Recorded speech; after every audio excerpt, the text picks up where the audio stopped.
काय के बारे में पढ़ना हमें? पदार्थ। पदार्थ को इंग्लिश में बोलेंगे हम मैटर। क्या बोलेंगे? मैटर। अब पदार्थ को हम अपनी भाषा में परिभाषित कैसे करेंगे? पदार्थ होता क्या है? पृथ्वी पर जो भी स्थान घेरता है, जो भी वस्तु क्या करती है? स्थान घेरती है। जैसे मान लो हमारे पास ये डस्टर है, ये स्थान घेर रहा है। तो पृथ्वी पर जो भी वस्तु स्थान घेरती है या उसमें कोई भार हो, मतलब उसमें क्या हो? वजन हो, वो क्या कहलाएगी? पदार्थ कहलाएगी। अब सोचो कितनी वस्तु होंगी जिसमें भार भी है और जो स्थान भी घेरता है, वो क्या कहलाएगा? पदार्थ कहलाएगा। अब पदार्थ तो बहुत सारी वस्तुएं हैं, हमारे आसपास देखो कितनी वस्तुएं हैं, ये सभी क्या है? पदार्थ। लेकिन हम इसको वर्गीकरण करेंगे ना, इनको अलग अलग भागों में बांटेंगे कि कौन सा पदार्थ कौन से वर्गीकरण में आएगा। तो पदार्थ की डेफिनेशन आई समझ में? वह वस्तु जो या तो स्थान घेरती है, इसमें क्या होना चाहिए? द्रव्यमान, मतलब उसमें क्या होना चाहिए? वजन होना चाहिए। क्या कहलाएगी? वह पदार्थ कहलाएगी। अब पदार्थ दो प्रकार के होते हैं। कितने प्रकार के होते हैं? सभी प्रकार दो पदार्थ दो प्रकार के होते हैं। पहला होता है भौतिक। कौन सा पदार्थ? भौतिक पदार्थ। इस पदार्थ को हम बोलेंगे फिजिकल। पहला पदार्थ होता है भौतिक और दूसरा होता है रासायनिक। इसे हम बोलेंगे केमिकल। अब पदार्थ समझा। अब पदार्थ का प्रकार समझेंगे, कितने प्रकार के होते हैं? दो प्रकार। पहले हम कौन सा पढ़ रहे हैं? भौतिक पदार्थ। अच्छा, इनमें अंदर कैसे होता है? भौतिक पदार्थ वह होते हैं, जैसे हमने परिवर्तन बताए थे, भौतिक परिवर्तन और रासायनिक परिवर्तन। भौतिक परिवर्तन क्या होते हैं? जो हमें दिखाई देते हैं। क्या होते हैं? जो हमें दिखाई देते हैं, जिनमें नया पदार्थ नहीं बनता, मतलब हम उसको बदलते हैं सिर्फ। जैसे मिट्टी से हम क्या बनाते हैं? मूर्ति। तो मिट्टी बदली, मिट्टी पहले भी थी, बाद में भी क्या रही हो? मिट्टी। मिट्टी से मूर्ति बन गई। तो हमने एक छड़ का टुकड़ा लिया, उससे कोई आकृति बनाई, तो छड़ ही रही ना। तो ये सभी परिवर्तन कौन सा होता है? भौतिक परिवर्तन, जिसमें नया पदार्थ नहीं बनता। रासायनिक परिवर्तन में क्या होता है? वह परिवर्तन जो हमें ऐसे दिखाई नहीं देते, ऑटोमेटिक परिवर्तन हो जाते हैं और उनमें नया पदार्थ बनता है। जैसे आपने देखा होगा दूध से क्या बन जाता है? दही बन जाता है, दिखाई देता है नहीं। लेकिन नया पदार्थ जो बना उसको नाम क्या दिया हमने? दही नाम दिया, बन गया क्या वो? दही। तो नया पदार्थ बना। अब यहाँ पर हमने मिट्टी से मूर्ति बनाई, तो नया पदार्थ बना कुछ? पहले भी मिट्टी थी, अब मूर्ति भी काय की बोलेंगे? मिट्टी की। तो जो परिवर्तन हमें दिखाई देते हैं उसमें कोई नया पदार्थ नहीं बनता, वो कौन सा कहलाएगा? भौतिक। जैसे हमने किसी को मारा, छड़ी से मारा, दिखाई दे रहा ना, उसको चोट लग रही है, तो मारना कौन सा हो जाएगा? भौतिक, क्योंकि हमें दिख रहा है, हम उसे पीट रहे हैं। लेकिन हम जब इंजेक्शन लगाते हैं और उसमें दवाई डाल के लगाते हैं तो हमें दिखाई नहीं देती, तो वह कौन सा होगा? रासायनिक। आया समझ में? तो ऐसे ही दो परिवर्तन होते हैं, भौतिक परिवर्तन और रासायनिक, मतलब फिजिकल और केमिकल। अब भौतिक में कितने प्रकार के होते हैं? 4 प्रकार के।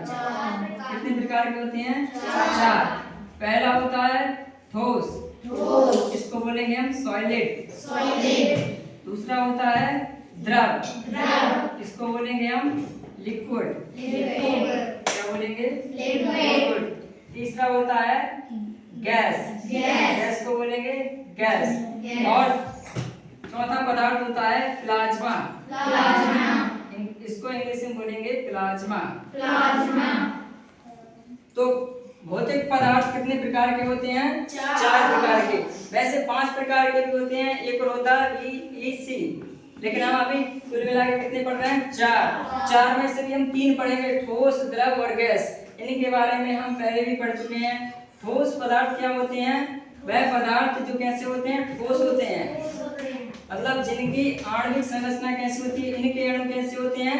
पास होते हैं, इसलिए कैसे होते हैं? ठोस। इन्हें हम बाहरी पर लगाएंगे तो इनमें परिवर्तन नहीं होगा। जैसे अब ये यहाँ पर ठोस है, डस्टर कैसा है? ठोस है।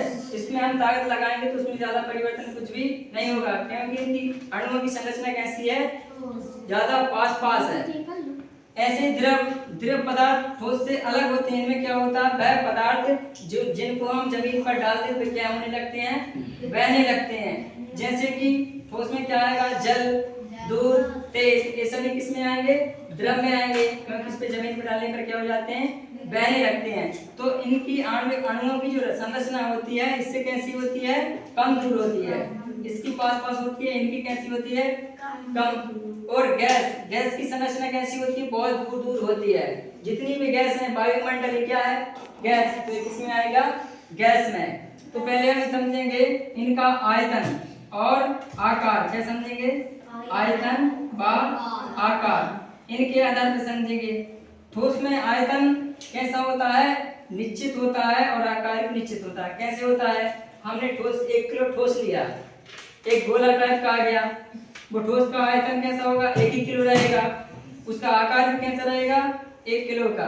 तो ठोस में क्या होता है, आयतन और आकार दोनों निश्चित होते हैं, वह बदलती नहीं है। 1 किलो है तो 1 किलो ही रहेगा, और 1 किलो जितना बड़ा है उसको कहीं भी ले जाओ उतना ही बड़ा रहेगा।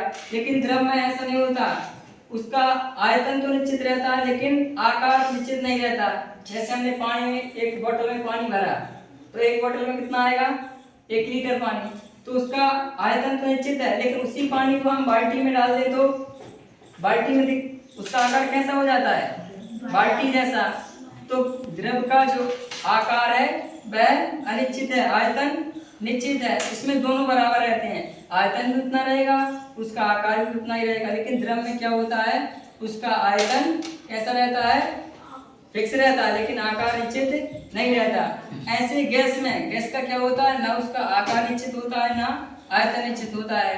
गैस अगर 1 लीटर गैस है, उसको यहाँ छोड़ दोगे तो पूरे कमरे में बन जाएगी कि नहीं, पूरी गैस, तो उसका आकार भी निश्चित नहीं है ना उसका आयतन निश्चित है। तो आया समझ में, ठोस का आयतन आकार दोनों निश्चित रहते हैं, द्रव में सिर्फ आयतन निश्चित रहता है, आकार नहीं रहता। और गैस में ना आकार निश्चित रहता है ना उसका आयतन निश्चित रहता है।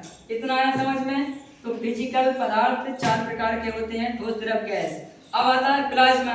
प्लाज्मा क्या होता है, किसी पदार्थ को उसके अधिकतम ताप पर हम गर्म करेंगे तो वह पिघलकर द्रव की तरह जमीन पर बहने लगता है।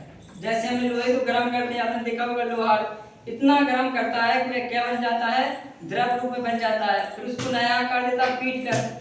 तो प्लाज्मा क्या कहलाता है, प्लाज्मा वह अवस्था है जिसमें किसी पदार्थ को इतना गर्म किया जाता है कि वह द्रव रूप में बहने लगता है, वह अवस्था क्या कहलाती है, प्लाज्मा।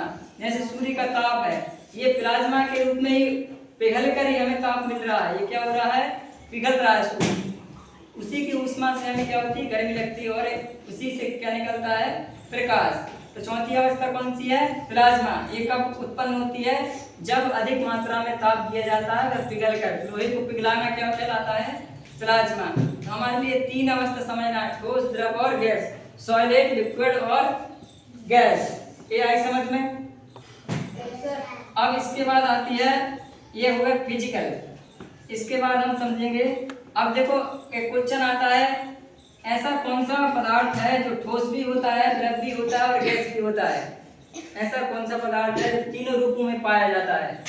जैसे जल, जल अगर हमारे सामने है तो हम उसको कौन से रूप में कहेंगे, कौन से रूप में है जल, किस रूप में है जल, अभी द्रव रूप में। जल को हम पीते हैं, कौन से रूप में पीते हैं, द्रव में, तो कौन सा कहलाएगा, द्रव। जब जल को गर्म करेंगे तो वह कौन से रूप में हो जाएगा, भाप बन के क्या होने लगता है, उड़ने लगता है, तो कौन से रूप में चला जाएगा, गैस में। जब हम उसको फ्रिज में रखते हैं पानी को तो क्या बन जाता है, ठोस, बर्फ बन जाता है, तो क्या कहलाएगा वह, ठोस। तो जल एक ऐसा पदार्थ है जो तीनों अवस्थाओं में पाया जाता है। जब हम उसको उपयोग करेंगे तो द्रव रूप में करेंगे, गर्म करेंगे तो वह क्या बन जाएगा, ठोस, उसको ठंडा करेंगे तो क्या बन जाएगा, ठोस बन जाएगा, और गर्म करेंगे तो गैस बन जाएगा। आ गया समझ में। तो जल ऐसा पदार्थ है, पानी, जो ठोस, द्रव तीनों रूपों में पाया जाता है। अब इसके बाद आता है रासायनिक। कौन से पदार्थ के बारे में पढ़ना है, रासायनिक। ये भी 3 प्रकार के होते हैं। कितने प्रकार के होते हैं, 3 प्रकार के। नंबर 1 आता है तत्व। कौन से प्रकार के, तत्व, जिन्हें हम बोलते हैं एलिमेंट। इसके बाद आता है यौगिक। यौगिक को इंग्लिश में बोलेंगे कंपाउंड, कंपाउंड। और फिर आता है मिश्रण, मिश्रण को बोलेंगे मिक्सचर। तो केमिकल मतलब रासायनिक पदार्थ कितने प्रकार के होते हैं? 3 प्रकार के। सबसे पहले हम पढ़ेंगे तत्व के बारे में। किसके बारे में? तत्व के बारे में। अब आपसे कोई पूछे तत्व क्या होते हैं, तो तत्व वह पदार्थ होता है जो एक ही प्रकार के परमाणुओं से मिलकर बना होता है। एक ही प्रकार के क्या होना चाहिए? परमाणु। उसमें किसी चीज की मिलावट नहीं होना चाहिए। परमाणु का मतलब होता है कोई भी पदार्थ बनता है छोटे छोटे परमाणुओं से मिलकर बनता है कि नहीं? कोई पदार्थ बनेगा उसमें छोटे छोटे परमाणु होंगे, लेकिन उसमें कोई भी मिलावट नहीं होना चाहिए। जैसे लोहा होता है, लोहे को कितना भी तोड़ो आखिर में हमें क्या मिलेगा? लोहा ही मिलेगा। तो उसमें काय के परमाणु मिले हुए हैं? लोहे के तत्व मिले हुए हैं। लोहे के परमाणु मिले हैं तो क्या बन गया? तत्व। इसके अलावा उसमें मिलावट नहीं होती। तो जिस पदार्थ में मिलावट नहीं होती वह स्वयं उसके ही परमाणु से मिलकर बना होता है, क्या कहलाता है? तत्व, एलिमेंट कहलाता है। जैसे सोना है, सोने को हम कितना भी छोटा करेंगे तो क्या बनेगा? सोना ही बनेगा। तो किससे मिलके बना हुआ? सोने के परमाणुओं से मिलके बना है। चांदी है, चांदी किससे मिलके बना है? इसमें कोई भी मिलावट नहीं है। तो एक ही प्रकार के परमाणुओं से बने हुए पदार्थ को हम क्या कहेंगे? तत्व कहेंगे। तत्व के बाद आता है, तत्व को हमने कितने भागों में बांटा है? 3 भागों में बांटा है। तत्व भी अलग अलग होंगे, धातु, अधातु और उपधातु। 3 भागों में बांटा है धातु को। धातु को बोलेंगे मेटल, और अधातु को बोलेंगे नॉन मेटल, और उपधातु को बोलेंगे मेटेलॉइड। तत्व 3 प्रकार के होते हैं, धातु, अधातु, उपधातु। धातु क्या होती हैं? वह पदार्थ जो जैसे लोहा, लोहा क्या है? धातु है। धातु कैसे है? क्योंकि इसको बोलते हैं विद्युत का चालक। धातु क्या होती है? विद्युत की चालक होती है। तो हम इनको पहचान कैसे करेंगे? वह धातु जिसमें विद्युत धारा प्रवाहित होनी चाहिए, और कैसी होना चाहिए? कठोर होना चाहिए। कैसी होना चाहिए? कठोर होना चाहिए, और चालक होना चाहिए।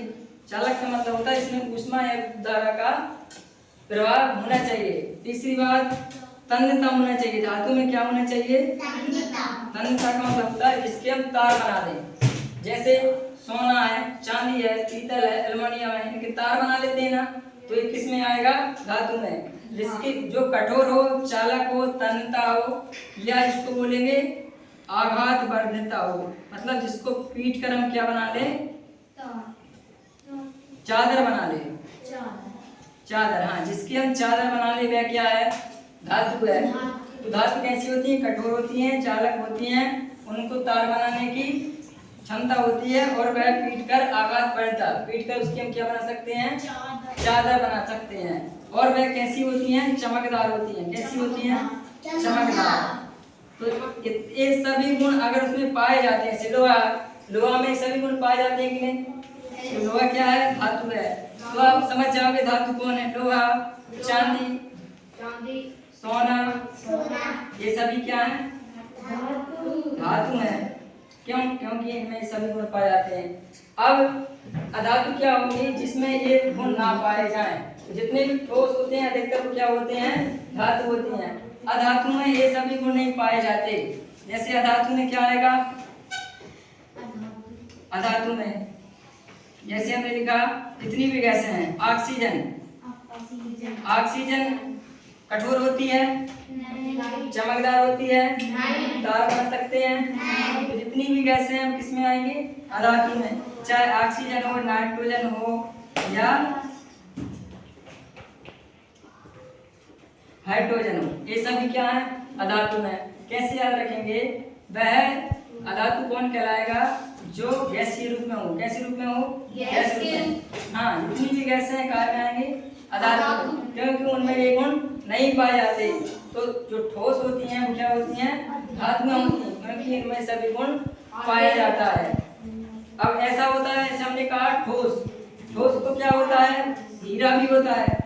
ठोस कैसा होता है? हीरा। लेकिन हीरा धातु में नहीं आता, वो किस में आता है?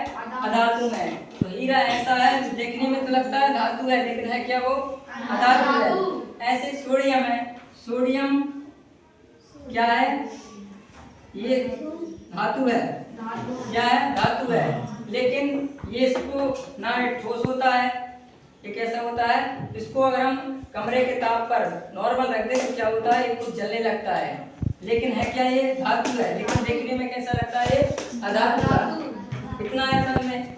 अब हम उपधातु किसे बोलेंगे? उपधातु वह बोलते हैं जिनमें विद्युत धारा प्रवाहित की जाए तो थोड़ी थोड़ी होती है। कैसी होती है?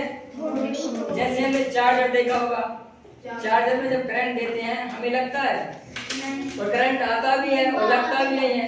ऐसे पदार्थ जिनमें हम विद्युत धारा प्रवाहित करें उनमें करंट ना लगे और वह अपना काम करें। तो विद्युत के कैसे चालक होते हैं? कम चालक होते हैं।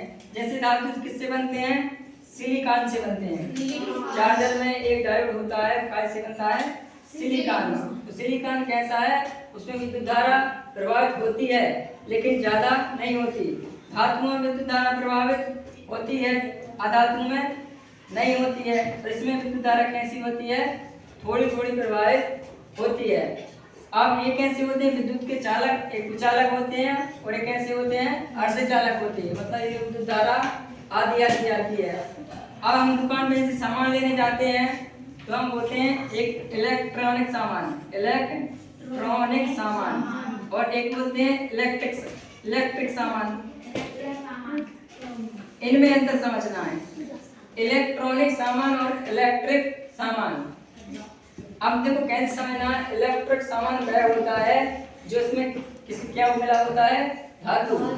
और इलेक्ट्रिक सामान वह होता है जो अधातु। आया समझ में? मतलब वह धातु से मिलकर होता है जिनको ज्यादा पावर की आवश्यकता पड़ती है और इनको ज्यादा पावर की आवश्यकता नहीं पड़ती, इसलिए ये इलेक्ट्रिक सामान कहलाएंगे और ये इलेक्ट्रॉनिक सामान कहलाएंगे। जो धातुओं से मिलकर बने हैं जिन्हें ज्यादा मतलब विद्युत धारा की जरूरत पड़ती है वो कहलाएंगे इलेक्ट्रिक, और जिनको कम पड़ती है वो कहलाएंगे इलेक्ट्रॉनिक। जैसे मोबाइल है, मोबाइल इलेक्ट्रिक कहलाएगा कि इलेक्ट्रॉनिक कहलाएगा? मोबाइल क्या कहलाएगा? इलेक्ट्रॉनिक। Charger electronic. हमारी एलईडी होती है वो कहलाएगी इलेक्ट्रॉनिक। क्योंकि जिनको कम विद्युत धारा है, कम बिजली की जरूरत होती है वह कहलाएंगे इलेक्ट्रिक, और जिसको ज्यादा जरूरत होगी वह कहलाएगा इलेक्ट्रॉनिक। आगे समझ में? ये हो गए तत्व। अब इसके बाद आता है यौगिक।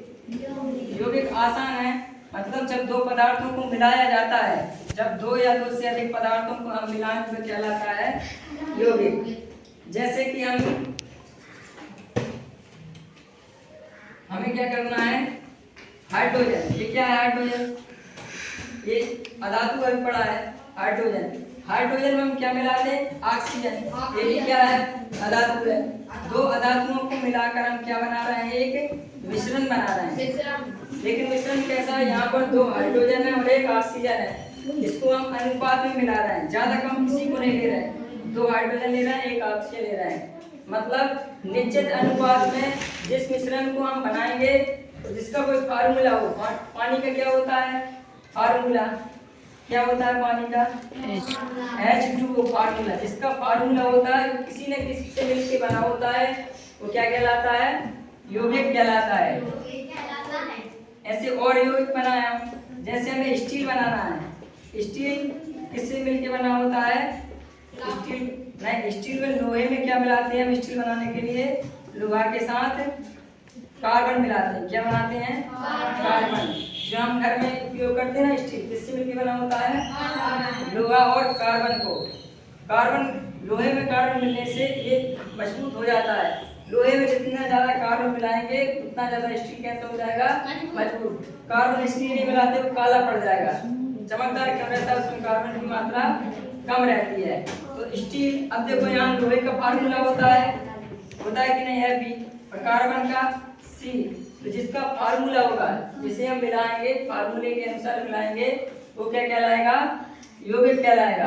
तो ऐसे पदार्थों का मिश्रण जिसके मिश्रण हम निश्चित अनुपात में मिलाएं या जिसको मिलाने में कोई फार्मूला मिले वो क्या कहलाएगा? यौगिक कहलाएगा। आया समझ में? अब यौगिक के बाद आता है मिश्रण। अब मिश्रण भी दो प्रकार के होते हैं। क्या पढ़ना है? मिश्रण। एक होता है बिस्मांग मिश्रण। क्या होता है? बिस्मांग मिश्रण। और एक होता है समांग मिश्रण। अब हमें समझना है बिस्मांग मिश्रण। मिश्रण और यौगिक में अंतर क्या समझना है? इसमें कोई ना कोई फार्मूला होगा जब ये क्या बनेगा? यौगिक बनेगा। इसमें कोई फार्मूला, हम मिश्रण बनाते हैं यौगिक, जैसे हम जल में क्या मिला दें? दूध मिला दें। इनको क्या कर दिया हमने? मिला दिया। ये क्या कहलाएगा? मिश्रण कहलाएगा। ये यौगिक क्यों नहीं कहलाएगा? क्योंकि पानी का फार्मूला है, पहले से ही यौगिक है, पानी का फार्मूला है। लेकिन दूध का फार्मूला कभी सुना है? नहीं है। इसका कोई फार्मूला ना हो और दोनों को मिलाएं तो मिश्रण तो एक ही हो रहा है, इसलिए यौगिक ना कहकर आप उसको क्या कहेंगे? मिश्रण कहेंगे। जिसका कोई फार्मूला ना हो वो क्या कहलाएगा? मिश्रण। जैसे जल में नींबू डालना मिश्रण हो गया, क्योंकि नींबू का कोई फार्मूला नहीं होता। तो मिश्रण बनाने के लिए हमें दो प्रकार होते हैं। क्या होते हैं? बिस्मांग। ऐसे मिश्रण जिसको मिलाने पर हमें दिखाई देते हैं। बिस्मांग कौन कहलाएंगे? जिनको मिलाने पर हमें दिखाई देते हैं। जैसे हम चावल बनाते हैं, उसमें क्या डालते हैं? कोई दाल डाल देते हैं तो हमें दिखाई देता है, देता ना, चावल के साथ दाल दिखाई देना। तो ये कैसा मिश्रण हुआ? जो मिश्रण हमें दिखाई दे वो होगा बिस्मांग, और जो मिश्रण हमें दिखाई ना दे वो होगा समांग। जैसे हमने जल के साथ क्या डाला? नींबू डाला, हमें दिखाई देता है इसमें नींबू मिला है? नहीं। जो हमें दिखाई ना दे मिश्रण, ऐसा मिश्रण जिसको मिलाने पर हमें दिखाई ना दे वो कौन सा मिश्रण होगा? समांग मिश्रण। और जो हमें मिलाने पर दिखाई दे, जैसे हमने किसी को फ्रूट चाट बनाते हैं फ्रूट चाट, मतलब फलों का चाट बनाया, उसमें क्या डाल दिया हमने?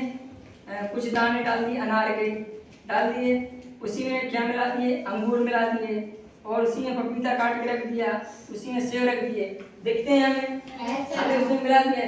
जैसे हम सलाद बनाते हैं, दिखता है ना सलाद, इसमें प्याज मिली है, टमाटर मिला है, तो जो सलाद दिखता है तो किस में आएगा? बिस्मांग में। और अगर हम दूध में पानी मिला दें दिखेगा तो वो काय में जाएगा?